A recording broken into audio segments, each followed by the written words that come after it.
참 예수님, 어제 복음에서 예수님께서는 38년간 앓고 있던 사람을 베데스다 못에서 치유해 주셨습니다.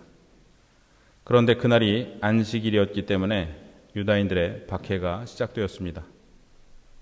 오늘 복음은 세 부분으로 나뉘는데요. 첫째, 안식일에 대한 말씀. 둘째, 종말이 이미 실현되고 있다는 말씀. 셋째, 앞으로의 심판과 마지막에 주실 생명에 대한 말씀입니다.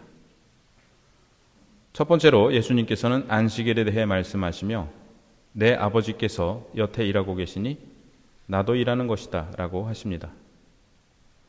하나님께서 세상을 창조하실 때 일의 날에 쉬셨기 때문에 유다인들도 안식일에는 쉬었습니다.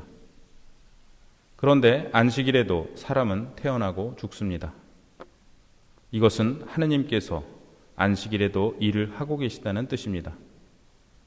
그래서 하느님께서는 안식일에도 두 가지 일을 하시는데 그것은 생명을 주시는 일과 죽은 이들을 심판하시는 일이다 라는 믿음이 생겨나게 되었습니다. 예수님 말씀은 여기서 한 걸음 더 나아가시는데요. 내 아버지께서 안식일에 생명을 주는 일을 하고 계시므로 나도 생명을 주는 일을 한다는 것입니다.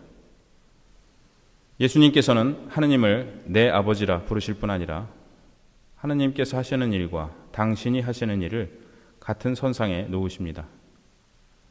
이것이 유다인들에게는 신성모독으로 여겨졌습니다. 둘째 부분은 종말이 이미 실현되고 있다는 말씀입니다. 예수님께서는 말씀하십니다. 아버지께서 죽은 이들을 일으켜 다시 살리시는 것처럼 아들도 자기가 원하는 이들을 다시 살린다. 아버지께서는 아무도 심판하지 않으시고 심판하는 일을 모두 아들에게 넘기셨다.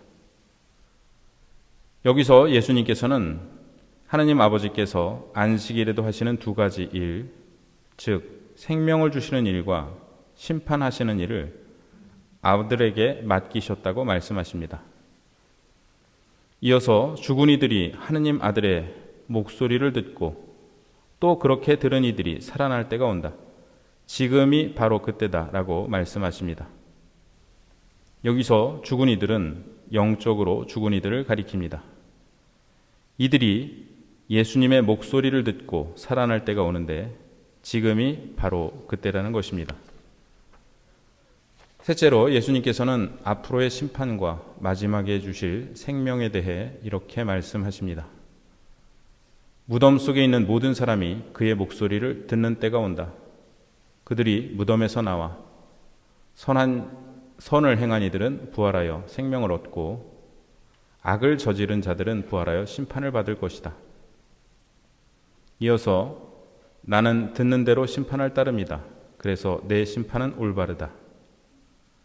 내가 내 뜻이 아니라 나를 보내신 분의 뜻을 추구하기 때문이다 라고 하십니다. 38년 동안 앓고 있던 병자를 고치신 것은 장차 예수님께서 하실 더 큰 일을 상징하는 것이었는데요. 그것은 영원한 생명을 주시는 것입니다. 그런데 그 전에 아버지의 뜻에 따라 심판을 하실 텐데 이 심판은 선한 이들에게는 기쁜 소식이고 악한 이들에게는 두려운 소식입니다. 오늘 제1독서는 이사야서에 나오는 야훼의 종의 4개의 노래 중 둘째 노래입니다.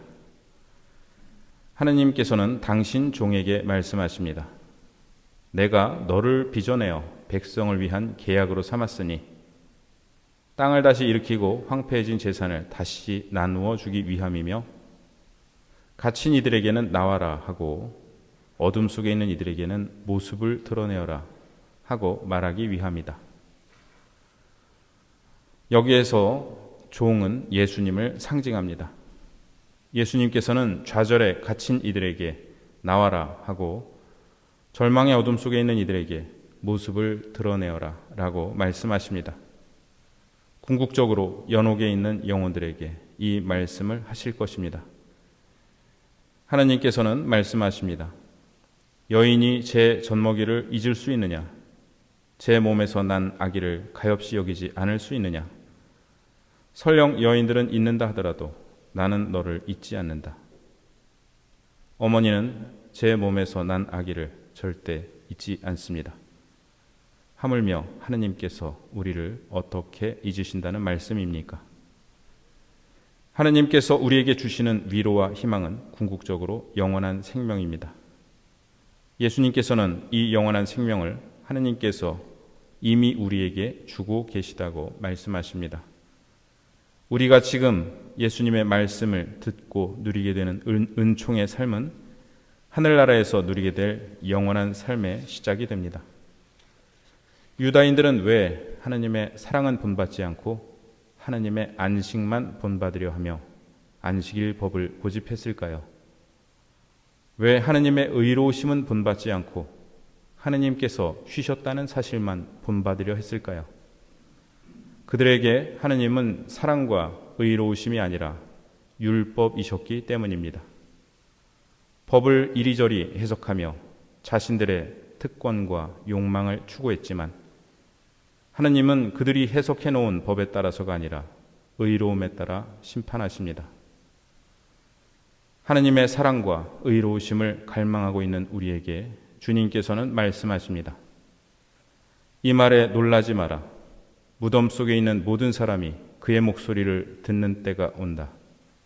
그들이 무덤에서 나와 선을 행한 이들은 부활하여 생명을 얻고 악을 저지른 자들은 부활하여 심판을 받을 것이다.